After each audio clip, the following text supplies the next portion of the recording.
Morning, Fraser. Monday morning. Yeah, beautiful day. We're heading over to pick up the car. I'm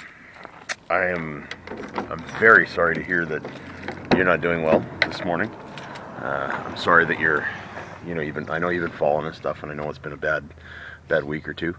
I am seriously praying that nothing is broken. I hope you're doing okay. I am sad that you're not going to be able to come out, but I get it. If I can head out there, I am more than willing to head out there, man. I'll book a flight tomorrow, kind of thing. If yeah, I'd love to see you. I don't care whether it's here or there. I don't care. But yeah, I'd love to see you. So let's get the day started and go and pick up this car.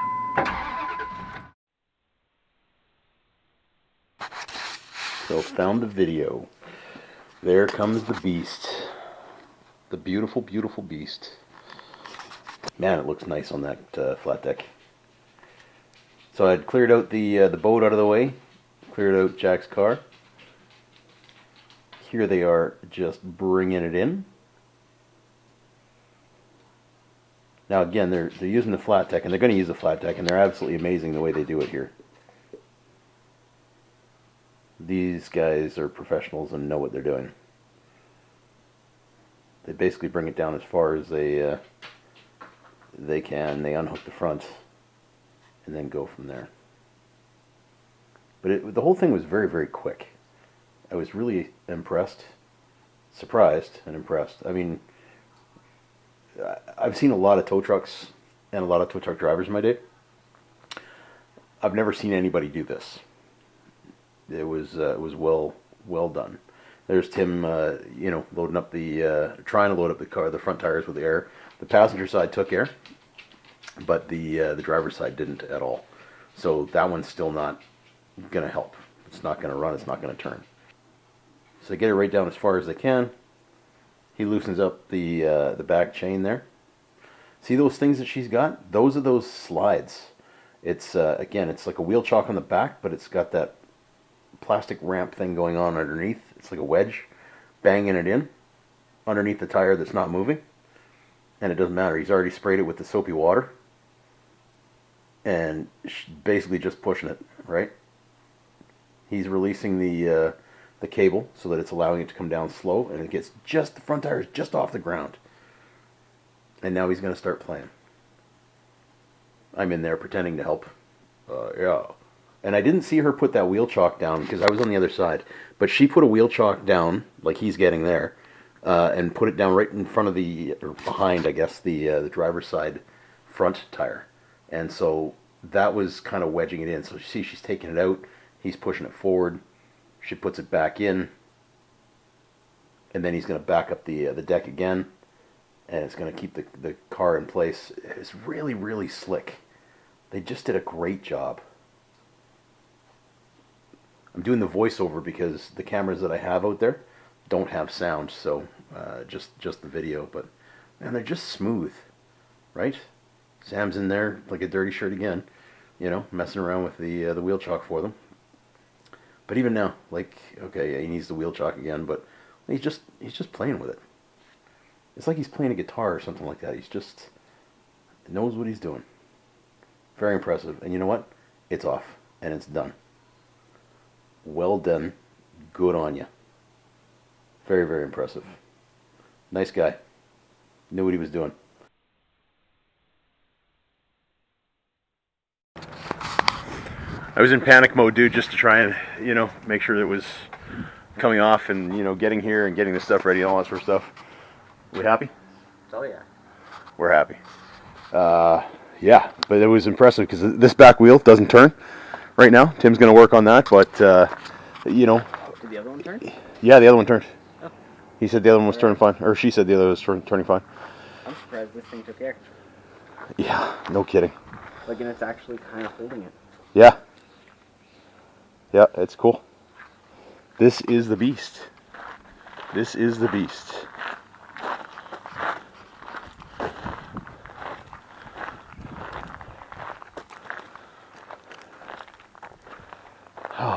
I'm amazed that he got that off as smooth as he did.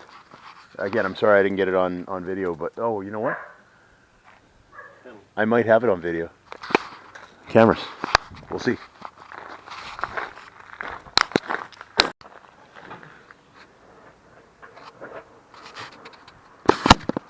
All right, let's see if we can. Okay. Yep, that's the inches. Both there we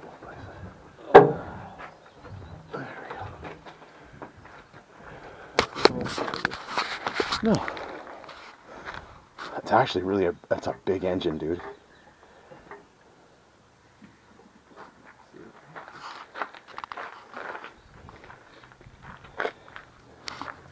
And there's still room in there for an V8. I know. Or an LS. I don't know what an LS is. A V8. Yeah, but it's a specific V8. An LS is a Chevy. Coyote's way better. Lighter. Wow. Why just in my driveway? Why am I thinking Corvette Summer? What? Remember the show? Yeah. I'm like thinking midlife crisis. That tire took air. Midlife? That constant. What is this? Okay, that hurt a little bit, Sam. It was true, but it still hurt to say it out loud. What did you say? What did you do? Mom said it was a midlife crisis, and Sam said midlife. Wow. It's like an all-age crisis that you have. Ooh, that didn't feel good. Should do. 5 those twin turbo 300ZX engines. Throw one of those in there. There you go.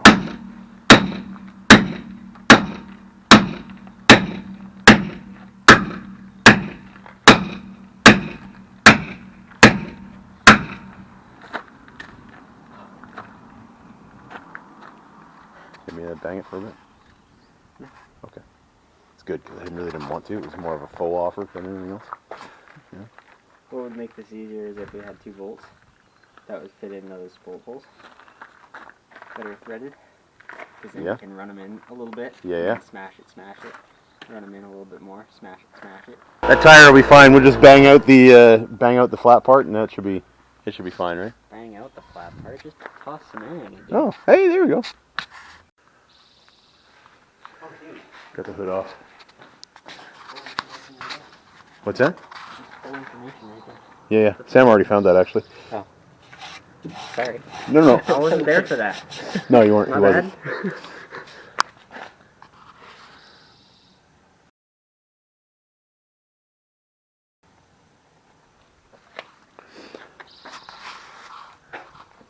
I'm just saying, this might be a theme on the videos for a little while. It might. We still gotta take out my transmission though on my Jeep. Right. Which won't take long, and we can do it in that side. Oh, yeah, that's true. So. And the rad doesn't even look bad, eh? Yeah.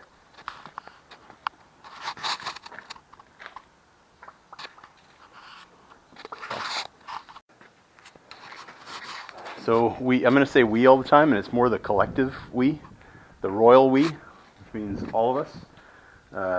Tim did most of it, but I'm going to claim we got the rear wheel hubs off, and we got a couple tires inflated, and we still didn't fix the front tire, but nonetheless, it's now inside. Most of the junk's out of it. We're just going to clean it up, keep cleaning it up, and there's no furry critters that we can see or hear. We got some 8-legged critters that, we're going to spray the daylights out of, but beyond that... Have you opened this up yet? No. There's a key in there. Yeah. Lock and gas cap, cool. Got speakers. Yeah. Needs some subwoofers though. It's got a cassette deck. It's gonna need a nice good subwoofer right there. Spare tire subwoofer. Why? Where did I go wrong? It's fine how it is. Jason might sell me an 18-inch.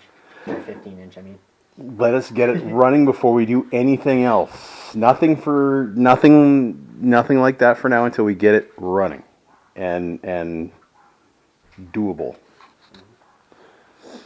Hi, Jess.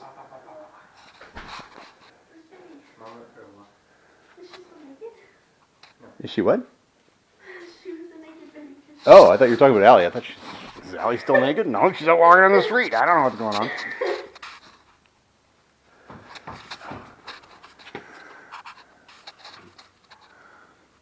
It's listed up to 160 kilometers an hour. It'll go more than that. Oh, I know. I don't want to know that. But. And what's it got? It's got about 250,000. No. Yeah. No, what? Dude, that's not what that says. No, it's not what that says. That's in miles an hour. That's 24,753. Right, because this is an older vehicle, and it's in miles. We hadn't converted yet. There's 24,000 miles on this thing.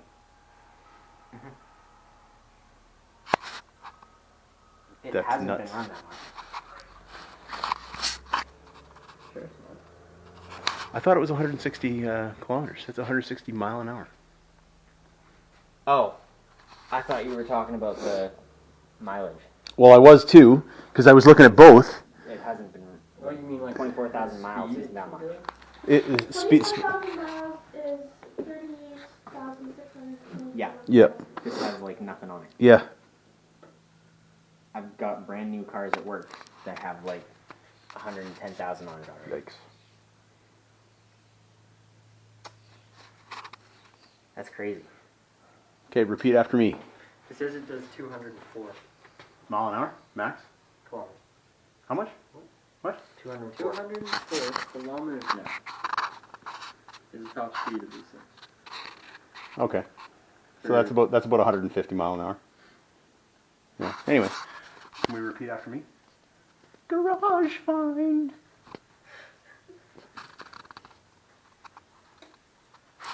I didn't want to repeat. I'm No, sorry. I'm good.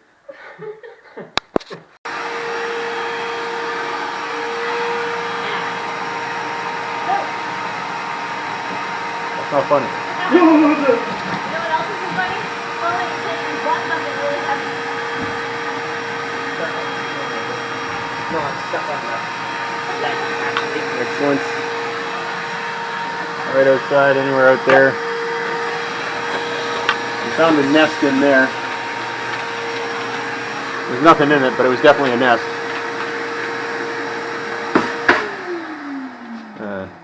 You okay?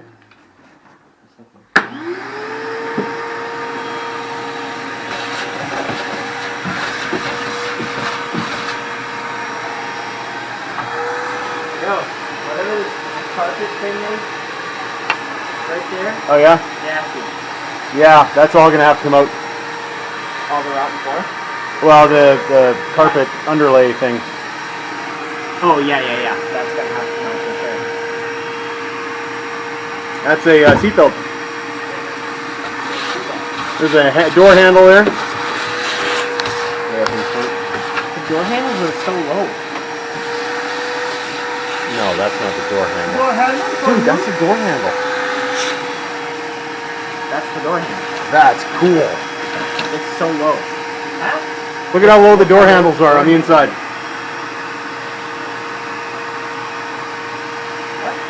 Look How down there. low The the door handle is. And we got a free pair of ice grips. Yeah. Most of those vehicles come with them. My Jeep did. Yeah. Not sure I had you rolling. What? You're not sure you were rolling? I'm not sure I was rolling. I thought I was. Fraser May So again, a lot. we're trying to take this off. In order to take this off, we got to take this off. In order to take this off, we got to take the horns off on both sides. So we are doing our best. I mean, technically we wouldn't have to, but to do it the way that I want to do it, which is a lot Nope. faster and easier, Yep. we got to take extra time to... We're not in a hurry. Well, hang on. Why can't we just take that off as one piece? Why can't we? Why can't we take it off in one piece? Why didn't you say that earlier? What did you say earlier? Well, somehow the headlight is attached. Is it? So why don't you figure out how to... Is the headlight attached, or is the headlight attached to something else in behind it? That's possible too. Take a look and see how to change a headlight, Sam.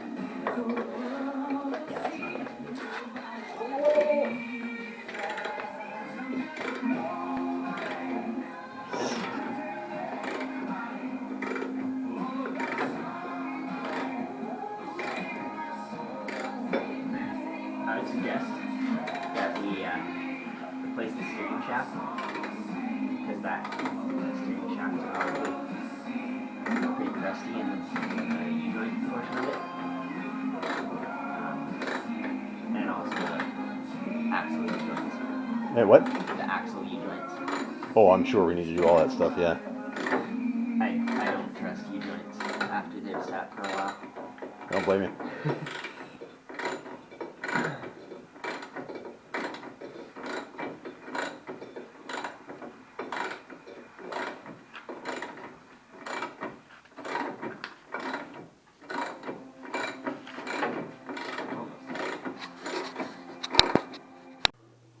Hey, Fraser. Sorry you're not having a great day, buddy. Sorry you're having a bad week. Sorry that you're not able to come out. It sucks, not gonna lie. It sucks that you're not able to come out, but I can totally appreciate that. I'm sorry that you've been falling, and I've been praying for your legs and that, and your knees and that today. So I'm hoping it gets better. I'm praying that it gets better, and I'm hoping you feel better. If your knees get better and you're able to walk and make it out here, great. If not, man, I am absolutely willing to come back and see you guys. Give me the word. I'm there. Not a problem. I'll book the flights tomorrow. So just let me know. But one way or another, I'd love to see you one way or another, right? But nonetheless, I'm sorry that you're not doing well, and I'm sorry that that you weren't able to make it out, right? So. Yeah, so this morning, I guess around 8:45, I got a phone call from the tow truck company, and they said they were going to be there by 9:15 to pick up the Datsun. I grabbed Sam and Tim and threw them in the truck, and they were mostly awake, but we went over and basically got the other stuff that was like, the parts and stuff for the chairs and all that sort of stuff. Threw all that stuff in the back of the truck. Buddy boy shows up with the tow, and he's like, all right, wants to know a little bit more about it. And told him basically that, the front tire is dead flat on the driver's side. It's not taking air. And the passenger side rear tire, not moving at all. Stone cold stuck. So he's like, this is going to suck getting it off, right? I'm like, yep. I said, I've got a come along, and I've got an eye hook attached into the back of my garage, so we can do that, right? That's an option with a tow strap. But I have no idea what he was talking about, because he gets over here, and you can see on the video how smooth and quickly he gets that thing off the truck. He's on a flatbed, but he's got this thing. It's about this long. It's got a wheel chock on this side, but it goes down into a wedge on this side. But it's like silicone, right? He bangs it under the rear tire that's not moving, and I don't really exactly know how he's doing it, but he's basically we pushed the car for the first 1.5 feet, I guess, to get the. He sprayed underneath where he put that slide. He sprayed it with soapy water and stuff right on the deck, and then basically just pushed the car 1.5 feet, and then after that was it. He just kept doing this with the back of the deck, and it pushed it off most of the way. And then he takes a wheel chock and he shoves a wheel chock in behind the wheel that won't move. So he's got the slider underneath and the wheel chock in the back, and he's using that to push. And then he just moves the wheel chock, forward after the vehicle gets off. It came off so slick and easy, it wasn't funny. It just was amazing. Actually, I was really really impressed. So, and I'm glad that we got it. I was in such panic mode because they called and they said, you know, we're going to be there now, and trying to get Tim up and Sam up, and I wound up texting Sharon, thinking I was texting Sam. That didn't work out well. Sharon's giving me a hard time, and I'm like, oh, of course I meant to send that to you. Anyway, it got here. We were totally stoked. Tim worked on getting the back wheels moving, so he had to take off the drums on the back. That was a challenge. The passenger side, I can't remember whether I got that on video or not, because I was doing, so much was going on just to try and get it cleaned up and free of critters to get it inside. And yeah, he had to heat the rear drum on the driver's side to get the drum off. And even then, I had to use a sledge, like a full sledge, to get it off. And prayer. Prayer also helped in that one. So, but yeah, we got it off. We got the wheels moving. We've got three out of all the tires that were there. We got 3 tires that are usable. The front driver's side tire is still not usable, but the other tires are just all toast, right? So, but we started cleaning it. We took the hood off, vacuuming out as much as we can, cleaning it out, getting rid of all the junk and all it was sitting under trees and stuff, so it's got pine cones, it's got trees in it, it's just got everything in it, right? Got it all cleaned up to the point where we said, okay, there might have been a bit of a nest in the engine well, in the driver's side firewall side corner. There was a bunch of stuff. It was leaves and stuff like that, so it could have just blown in, but it looked like it could have been potentially a nest of some sort. But cleaned it all out, nothing there. It's all good. There was no stench. There was no indication, no sign of any critters. So that was all good. We get the tires on, 3 of them, you know, and we get them inflated and we get them pushed. We get the car pushed finally in, because we had to go up a bit of a lip and then, you know, in. And it's not power steering. I've totally forgotten about that, right? Like it's a 1974 Datsun, and all I'm thinking is that, you know, it's a car. I'm not thinking back in the day. It's just rack and pinion. There's no power steering. So Sam's trying to steer it like this while he's pushing, kind of thing, and I'm pushing on the back, and it was kind of cool. So we got it in. And then Sam, I had to go. I was doing something else. It was whatever. I can't remember, because we all kind of took over all the jobs. Tim's kind of the brains, being the mechanic, and Sam's looking stuff up. But Sam's also cleaning. Sam's like in there like a dirty shirt, right? And he's cleaning everything. And he finds these 2, I don't know, storage compartments maybe in the back. And he's like, "Ooh, that looks weird." It's a full-on nest, like. It's a full-on nest, and there was a hole in the center of the nest, and it was like, yeah, all right, suck it up, man. I'm in there with something ready to beat whatever comes out of it, kind of thing. But it was empty. Whatever had lived in there was long gone. But yeah, full-on nest. So the hole was pretty tiny. So could have been rats, could have been mice. I don't know, but whatever it wasn't there, and still no sign. We didn't find a bunch of rat poop or anything like that. So I mean, that was good, right? We did find one of the bigger spiders I've seen in a very, very long time. Yeah, it was quite large. We took care of that pretty quick. But that was about it, really. You know, we've got to get it down to bare necessities, bare essentials, before we can really determine what needs to be done. There's definitely some welding and stuff that needs to be done here and there, but for the most part, like, the structure of it seems absolutely sound. There's some surface rust here, and there's some penetrating rust here and there, but for the most part, like, it's solid. I'm really, really amazed, actually, at how solid it is for the year. And I was absolutely astounded when I saw, I mean, you know, maybe it's rolled over once. I don't know. But it says there's like 24,000 miles on it. So, it's possible. I have no idea. No idea. But, yeah. That was pretty much the day, man. We were doing it. The boys are still down there messing around with it, right? So they are just ecstatic. happy as can be. Again, this is all of our dream car, right? It's just, this is, yeah, it's pretty cool. It's pretty cool, really. So,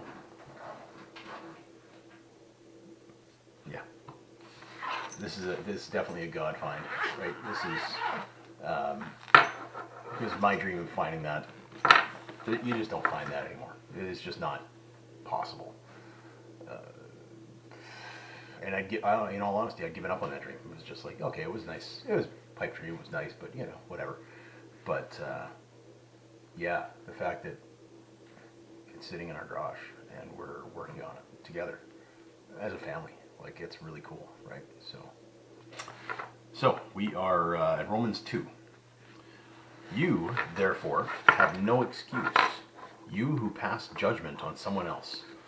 For at whatever point you judge another, you are condemning yourself, because you who pass judgment do the same things. Now we know that God's judgment against those who do such things is based on truth.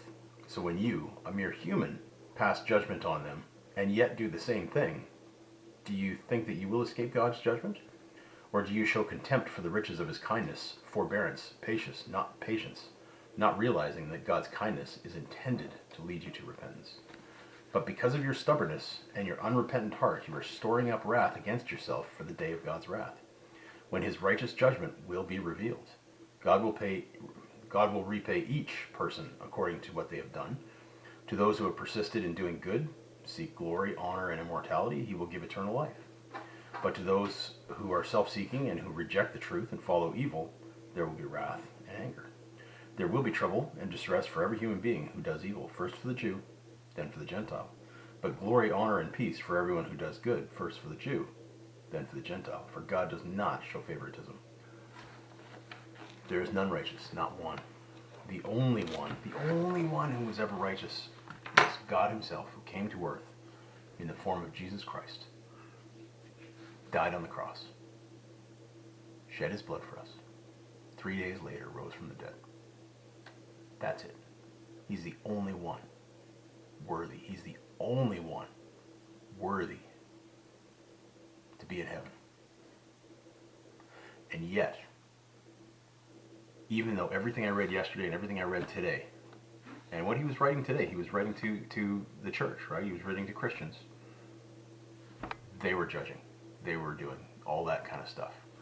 And he's like, you're judging, but you're doing the same thing. Whether you're doing it in your heart, if you're doing it in your heart, it's the same as you're doing it physically, right? None of us are worthy. And yet, Christ gives us his righteousness. When we accept Christ, when we ask for forgiveness, we get his righteousness. It says here, doing good, doing bad, that kind of thing. It's not about works.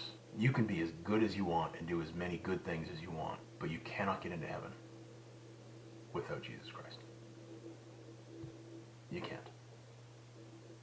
And it's just a simple acceptance of his bloodshed for us. We all deserve the death that he took for us. But because he took it, we don't have to. Love you, buddy, very much. God loves you too, man. And again, I'm sad that you're not able to come up. But again, I totally, I get it. I appreciate it. I can't say I understand it because I don't know what you're going through, and I don't mean to sound that way, and I'm not trying to, right? I can't possibly imagine what you're going through, but I can appreciate the fact that you were unable to come up. No grudges held whatsoever, nothing, no bad thoughts, nothing like that. I'm praying for your healing. I love you, man. I want nothing but the best for you. And again, if you can't come here, I will come there. I will go there. No problem. Let me know.